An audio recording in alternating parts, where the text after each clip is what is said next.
Hey, good morning. This is our monthly book club that we just started in August. At convention this year, we got to hear Tama Keeves speak, and I got to hear her speak twice because she spoke with just the executives on Thursday, and then she spoke again to the whole convention group. And she actually reminds me a lot of my grandma. My grandma's from New York. She's not Jewish, but she just has she had the same sassy black haircut and the same New York attitude, and I really liked her. So she actually gifted one of her books to us to I think she did it to everyone in the whole crowd, and it was called A Year Without Fear. Let me show you what it looks like. A Year Without Fear. And what's really cool about this book, if you guys liked this one and you want to get another one of her books, let me share the screen so you can see what it looks like. It has a passage for every day of the year. So you don't have to like sit down and read the whole thing at once. You can like open it up to that day, read it, and then set it back down, which I really like. So there's that. Okay, so let's just start with I think some of you already answered this, but who read the whole thing? Who read some of it? Who read part of it? And you guys can unmute or you can put it in the chat, whatever's easy. I read the whole thing. Nice. And then Lamaya said she hasn't finished it yet. How far did you get, Lamaya? I only got to chapter 4. Okay, so in the part one. Yes. Cool. And then Allie, you don't have the book yet? All right, so we got a wide range of things here. I think we can still have this discussion. ChatGPT helped me come up with some of the discussion questions. I'll let's everybody, if you had to rate it like 1 to 5 stars, would you give it 3 stars, 4 stars, 5 stars? What's your opinion? Even if you just started it.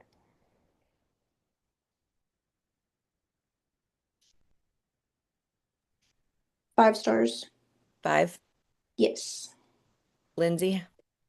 I loved it. I thought 5 stars. Yeah, me too. I really liked it too. So I did audiobook. Do any of y'all do audiobooks? No? Yeah, sometimes. So I was ready to die on this hill of like, I'm not an audiobook person. It's not even like real reading if you do it audiobook version. And then a couple months ago, I was pressed for time. I had 3 books I had to read in the span of like a week, but I had no time to read because I had to drive my kids places and I had stuff to do and that keep up with the house and all of that. And so I was like, finally, I'll read one audiobook, listen to one audiobook. And now I can't stop. It's like my favorite way to consume books now because I can do it while I'm doing other things like driving or cleaning or laundry or whatever.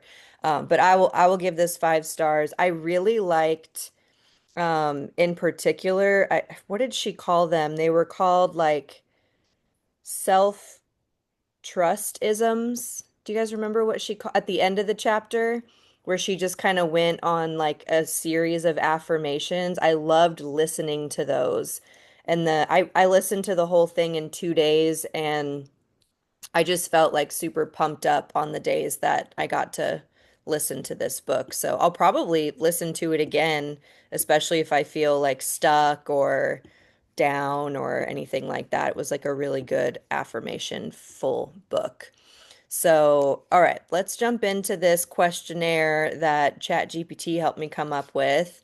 The first question is, Tama talks about the difference between an outer voice, which is society, family, expectations, and your inner voice.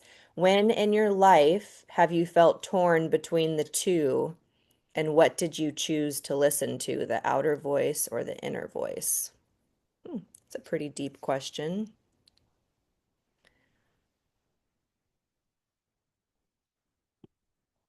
Anybody want to go first? If not, I just thought of one. I can share mine. Okay, so one time that I chose to listen to my inner voice versus my outer voice was when I chose to have a home birth. I had a lot of people saying things like, it's not safe, and what if something goes wrong? And, there's all the things society says. And I was like, nope, I'm sure about this. I'm gonna trust myself. And I'm really glad I did because that was a really cool experience to have that. What about y'all? Can you think of anything?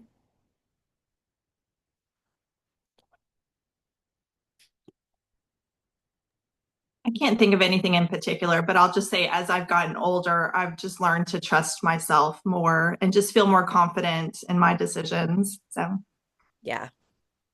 What was the question again, Melissa?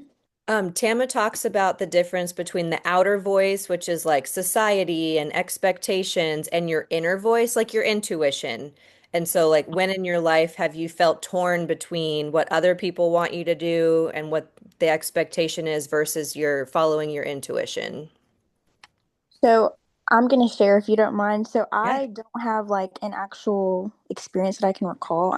Even though I'm pretty sure there's plenty of them, Yeah. but I'm going through a time right now where I'm having to trust like my inner self because like being pregnant, I lost my insurance coverage, and so now I'm having to find something new. And Yeah. so I'm probably gonna have to switch like providers and doctors, and so that has been really stressful lately. So trying to trust myself and just do what's best for me, baby. Love that. Yeah, and I feel like sometimes the outer voice and the inner voice, they kind of go back and forth, right? Like for sometimes I'll kind of feel drawn to, okay, well, that seems easier or like the right thing to do for everyone else. But then my inner voice is like, no, come back. Do what you love.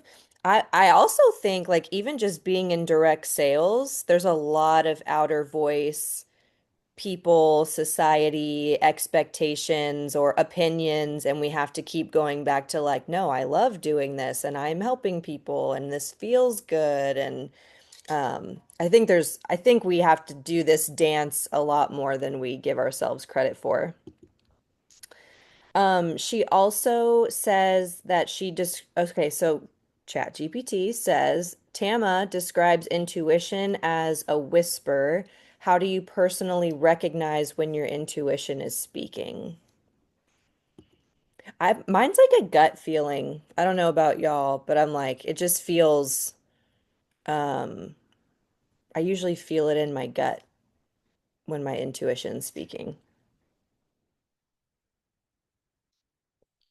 Or sometimes it feels like it just clicks, like it just feels right for me. What about y'all? Mine is also like a gut feeling, but also like just the feelings of like being anxious about something or like I don't know, it's just something is off energetically Mm-hmm. with me, with inside of me when I feel like something is just not right. Yeah, same. Allie said same. Same for you, Lindsay? a lot like in my dreams, I'll have like situations happen and I get a lot from those. Yeah. Yeah, I do too now that you mention it. I didn't even think about that. I had the craziest dream last night. I was traveling for leadership, LeBry leadership, funny enough, and they put me in the wrong room. They put me in a room like I had a bed, but it was in like a giant great room where all these other people were like hanging out and talking and drinking, and I'm like, why is my bed here? It was a really funny dream. I'm gonna have to think about it more later. Um, okay, so this one, if you haven't read a lot of it, this might be hard for you to pick, but which story or passage from Tama's book resonated most with you? It's hard to pick. She does a lot of great storytelling. Like she does a lot of talking about her own life. For me right now, I would say chapter 3. And Mm, that one was about I will not abandon myself when challenges arrive. Oh yeah. my gosh, that is like so hard, especially for me. Yeah, that was a good one. There was one, I don't remember what it was called. I want to say it was more towards the end. She talked about um her anorexia and how do you remember that chapter, Lindsay? She talked about how she ate the Dorito and she was like beating herself up for eating a bag of Doritos. Do you remember that chapter? And then she ends up getting into a car accident, but she's like beating herself up mentally right before it happens. And then like by the grace of God, she's fine. Like the car accident doesn't she doesn't hit anybody else or anything. She just kind of like spins out. And she had this revelation of like, oh my God, what if the last things I said to myself were full of hate and judgment and like bringing myself down? And it like, she kind of had this revelation of like, I need to love myself better. Like, I need to talk to myself with love more. And I really liked that chapter, but I don't remember which one it was now that that one just really stuck with me. What about you, Lindsay? Anything stick out? So my favorite part was probably the last chapters about self-love, giving, and I feel like you definitely do all of that. Oh. Um, so those were probably my favorite chapters and just spoke the most to me. Was that the selfless self-love Yes. part? Yeah. Yeah, I liked that too. Man, she's funny too, listening to the stories. She's got some And I say that I'm going to have to go back. Is it her speaking? Okay. I think I'll yeah, have it to. is. The audiobook is really worth it because it's her voice too. Like she's reading her own book. I'm going to have to do it again with the audiobook. Yeah, highly recommend. And it supports her too. And I love supporting authors. Um, like I know a lot of people, just because it's expensive for reading to be a hobby if you buy the book every time. But I love buying books and buying audiobooks because at least some of it goes back to the author, you know. Number 5 says Tama encourages us to lean into uncertainty instead of fighting it. How do you normally respond to uncertainty and might what might shift if you embraced uncertainty? Okay, let me read that again. Tama encourages us to lean into uncertainty instead of fighting it. How do you normally respond to uncertainty and what might shift if you did embrace it, if you don't already? It's kind of a complicated question. Really quick, Lamaya asked what audio book. I use Audible, which is that orange. It's through Amazon, which is nice. It's not cheap because you have to you can buy each book individually, but of course there's a subscription option, and with the subscription you get credits, and it ends up being like $10 a book. But I recently learned that sometimes you can return the book for a credit. And I did that. I had a couple of books that I didn't like I read them for a book club, and then I was like, I'll probably never read this again or recommend this to anybody. So I was able to return it for a credit, and now I can get a new book. So uncertainty, I don't know. I feel like I have a fear of uncertainty. Like I feel a lot better if there's a plan and everything goes according to plan. So I don't know that I embrace uncertainty very well. Um, what about you guys? I will say, like, specifically right now, I am absolutely not embracing uncertainty, especially like trying to figure out how things are going to go for my birth and like all of that stuff. So I'm not very good with uncertainty. I also need to have like a plan because if there's not a plan, I get super overwhelmed and like I will literally have a mental breakdown. Yeah, crash out for sure. I'm trying to think of a time that like I feel like I've embraced uncertainty within a container of relative safety. Like when I started LeBri, that was really uncertain. Like I didn't know what to do or how to do it, and I kind of just learned like I was building the plane while flying the plane kind of thing. Um, but yeah, as far as like I'm trying to think of any other examples where I like took a risk following intuition. Another time that I've taken a risk and kind of followed uncertainty is planning and designing and booking retreats.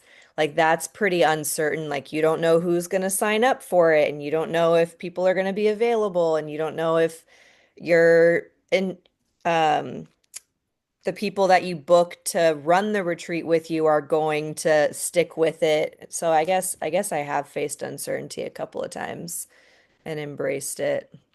But I prefer not to. Like if I had a choice, I would prefer not to go the uncertain route for sure.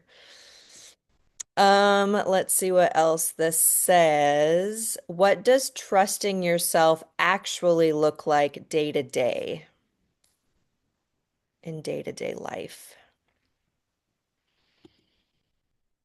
Hmm. I think it looks like self-love for sure. I like how Tama kind of brought it back to that. Um, I think it also has a lot to do with being self-aware. Like, what do you want out of life, and how do you want to go about it, and how do you want to show up in the world?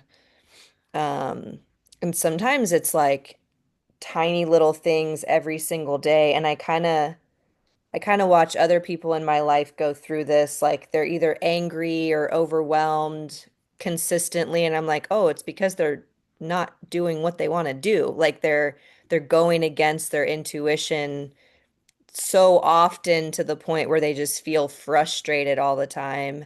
Um, there's definitely a sense of ease and peace when people are trusting themselves and doing what feels good for them, which can be kind of hard to do, when there's bills to pay and schedules to stick to and jobs to work and all that kind of stuff. What do y'all think?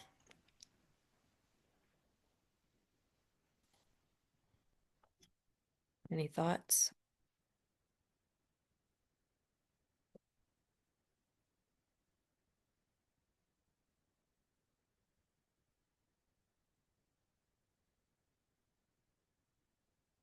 I also will add, I feel like trusting yourself looks like believing in yourself and having some faith, um, to the point where you're willing to go after what you want or take the chance towards what you want to do and who you want to be and that kind of stuff.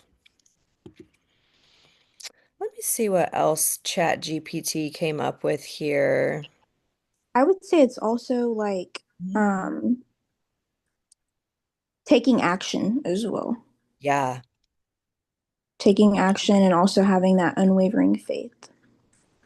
that's so cool you said that because I just read this question. If you were to practice radical self-trust this month, what action would you take?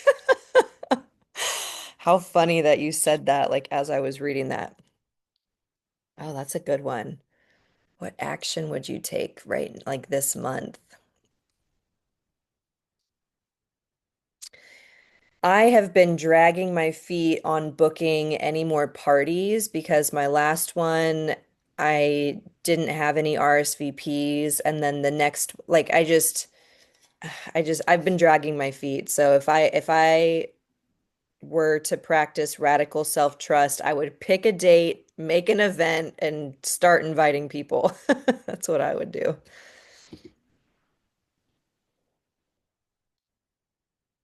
Anybody else? I would say for me, it's definitely getting back into networking Mm, business wise, and then with my provider issue, like calling clinics and this, that, and the other. And so that's what I've been doing so far. yeah. Yeah, it's hard to put yourself out there sometimes. Hmm. I think for me, it's kind of the same because Like I'll try to like get people together if they want to do like a facial, and then they'll tell me yes, and then I'll get all excited and everything, and then I'll like book the date and I'll get everything ready, and then they'll like text me and they'll be like, "Oh, I can't make it." And I feel like for me, it's like it keeps happening, and so it kind of like almost like knocks my self-confidence down. Mhm. And so I think for me, I'm like, oh, I don't want to do it because, it takes like my whole day or whatever. And Yeah. so for me, I have to just keep pushing. I have to keep, keep trusting the process. And, like in our trainings, that there's, um, somebody's going to want to try to, try the products or whatever. You just have to keep trying, even if people are constantly saying no or coming up with things. So, Yeah, I get that for sure. And I feel like going back to the first question, there's a lot of dancing with like the inner voice and the outer voice of like everybody else's noise going on. I've kind of gotten away from this practice, but during COVID, when we really didn't have anything else to do or any other places to go, I was really good about just sitting silently for a minute or two every day, like no music, no TV, no audiobook, like nothing, just sitting silent, eyes closed, breathing, meditating.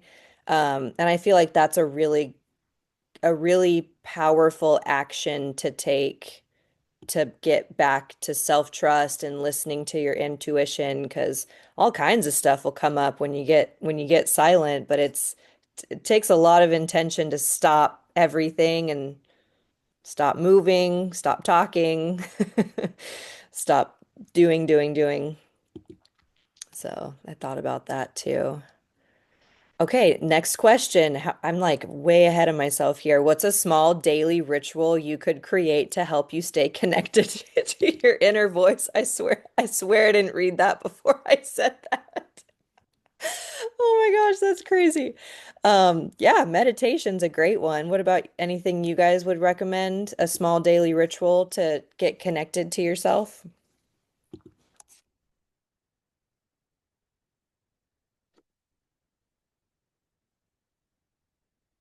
Any ideas? I love to walk outside. Yeah. It just kind of provides clarity. And so that's something I'll do. And it'll just kind of change your flow. So I think that kind of helps you too. So that's what I do. Yeah, getting outside and walking is a great way. I love that. I don't really enjoy walking outside in my neighborhood. It's just like we're right next to a highway and there's lots of like it doesn't feel very outside naturey. But I think if I made the intention to like go somewhere where there's trees and maybe water, like that would feel really peaceful for me. Any other idea? I think journaling is a really good way to, even if it's for like 5 minutes. I found this really awesome. It's a journal, but it's got like today's to-do list and the schedule for the day and what are you grateful for today. Like it gives you some prompts to kind of respond to. But I think even just blank page journaling, brain dump is really good, a good way to listen to yourself. There's another book, and I've been wanting to do a book club for this book for years, but it's a 12-week book club, and that's really challenging, one, to commit to myself, but to ask other people to commit to. It's called The Artist's Way. And part of reading that book is 3 pages of journaling every single day. And you don't stop until the 3 pages are full. So it's not based on time, it's based on full pages. And I've done it before. It's a really powerful practice. I actually ended up writing the book that I wrote. I wrote because of that artist way. Um, yeah. I can't think of anything else. Meditation, walking, getting in nature, journaling. Um, yeah, I think those are all great ways, daily ritual stuff. All right, there's a couple more questions here. Ooh, this is a good one. Tama says, you don't need a plan, you need permission. What permission do you most need to give yourself today? Hmm, I love a good plan, though.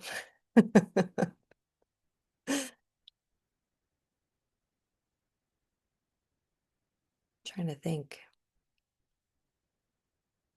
I actually have this quote in my bathroom. The only permission I need is my own. I really like that quote. Can you guys think of anything for you?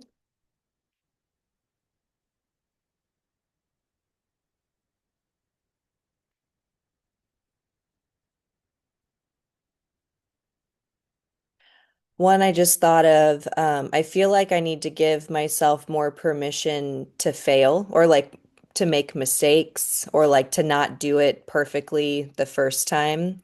I think that because sometimes I'm like, I could try that, but I don't know how, or I've never done it before, so I'm just not going to do it. Like I'm just going to avoid that.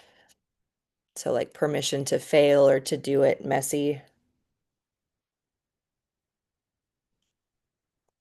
Another one, which I have done recently, but this was a big one for me, permission to rest, like permission to just chill out and not be hustling all the time. Mm, The book about just giving yourself a lot of grace. So I yeah. think that's one. Yep.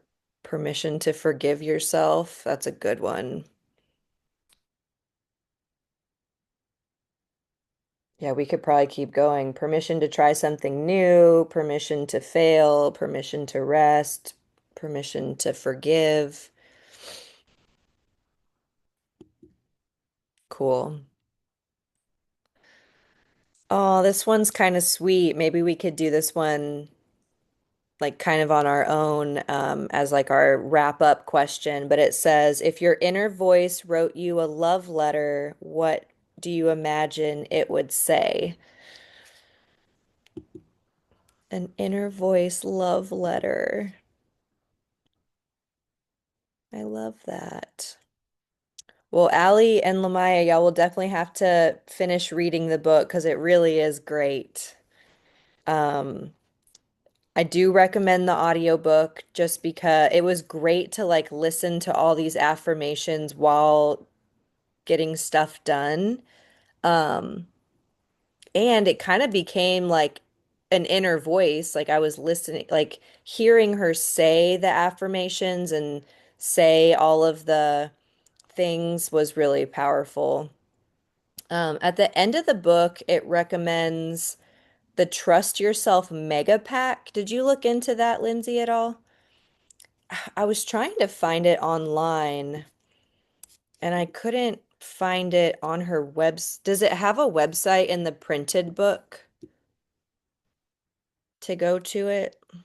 It's the very last bonus resources at the very end. Trust Yourself Mega Pack. There's a website, but it's her website. Is it tamakeeves.com slash something? Trust yourself resources. Trust Yourself Resources, all one word. There's dashes. Is it trust dash yourself dash resources? Yes. Okay, let me try that. Because I got to the Trust Yourself page. My internet is thinking.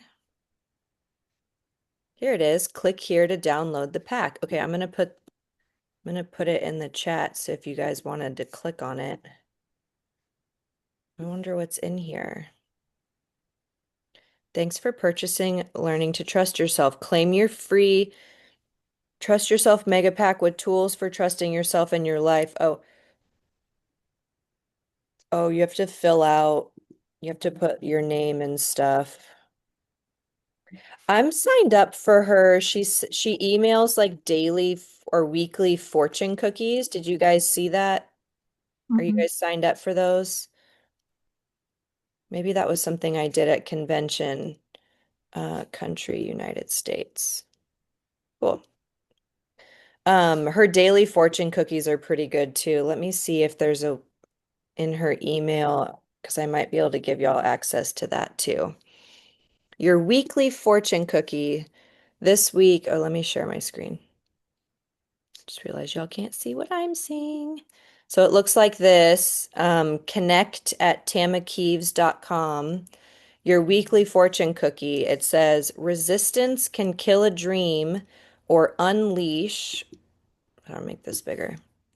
Or unleash its primordial power. That choice is ours. Hard times push us up against the wall and compel a decision. In times when everything feels out of control, it's comforting to remember that our small, fear-brained self doesn't need to make something happen. Pretty good. Here's the mega pack situation. Looks like it's going to come to my inbox. And then next month's book, well, before I do that, was there any like remaining questions or thoughts about this book that you guys wanted to share?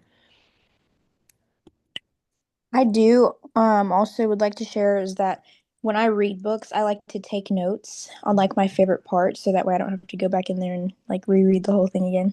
Yeah. So that's something that's helped me a lot. Yeah, I love that. There's a way to do this in audiobooks too. You can save clips. You can, I feel like there is a way to take notes, clips and notes, rate and review, listen log. It's got some really cool features. What was I doing? Oh, I was looking up the next book. So in our Facebook group, it's on the picture of this event, but okay, this wasn't loading. Events. Okay, so the next book is going to be, I think it's learning how to communicate or something like that. Everyone Communicates, Few Connect is the name of the next book. There it is. Everyone Communicates, Few Connect by John Maxwell. Has anybody read this already? No? Show you what it looks like. That's what it looks like. And wow, look at this. You can buy 25 copies for $400. I'm gonna see if it's on Audible real quick. Everyone Communicates, Few Connect. So yeah, it looks like it's 1 credit or almost $14 on Audible. Um, what the most effective people do differently. Career success and leadership are the tags. Practical advice, captivating stories, pleasant tone, valuable communication tools. The most effective leaders know how to connect with people. It's not about power or popularity, but about making the people around you feel heard, comfortable, and understood. I'm looking forward to this. And we'll meet on October 4th. It's the first Saturday in October, but we'll read this in September. All right. Any other questions or anything before we hop off? Thank you for doing this. Yeah, of course. My pleasure. Maybe we'll get more of our team on here next time. Oh, I feel like we should take a picture with our books, but I think Lindsay's the only one that has the book. Do you have it with you, Lindsay? You can hold it up. Okay. All right. Smile. Yay. Okay. See y'all on here next time. Have a good weekend. Bye. Bye.